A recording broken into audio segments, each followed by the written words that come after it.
কোনো আত্মসমালোচনা নাই, অনুশোচনা নাই, আত্ম উপলব্ধি নাই, কোথায় ফিরবে? আওয়ামী লীগ কোথায় আসবে? ক্রিমিনাল কাজ হয়েছে। মানুষ কি চায় আপনি লুটপাট করে লক্ষ লক্ষ কোটি টাকা পাচার করে দিবেন বিদেশে? ওয়ের আগে তো ইউ হ্যাভ টু অ্যাকনলেজ যে যেটা করেছি, যেটাকে সমর্থন দিয়েছি, দিস ওয়াজ নট রাইট। সেটা ক্রিমিনাল কাজ হয়েছে। দেখতে পাচ্ছেন কোনো আত্ম উপলব্ধি?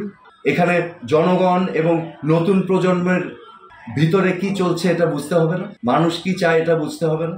তাহলে what are you talking about? Awami League কোথায় আসবে? আপনি লুটপাট করে লক্ষ লক্ষ কোটি টাকা পাচার করে দিবেন বিদেশে। এটা আমার ব্যক্তিগত অভিমত। এখন যদি জনগণ চায় পরিবর্তনতন্ত্র, they can do it, but আমি বিশ্বাস করি না পরিবর্তনতন্ত্রে, ঠিক আছে? কিন্তু আমি দাবি করব না যে আমি তাজউদ্দিন আহমেদের ছেলে, এই জন্য আমাকে নিতে হবে। নো, আমি যদি ফিল করি সেটা দিয়ে আমি কিছু করতে পারবো, তাহলে ইটস অ্যান অপশন। আমার জন্য সেফ ছিল না বাংলাদেশে থাকা। জীবন মরণের হুমকি। একটা পর্যায়ে আমি কিন্তু নিজে দেশ ছাড়া ছিলাম। গুলি করে মারার দৃশ্যগুলো, যে একটা জিনিসকে আরেকটা বানিয়ে তারপরে ওইটা বারবার বারবার সব টিভি চ্যানেল দিয়ে বলানো।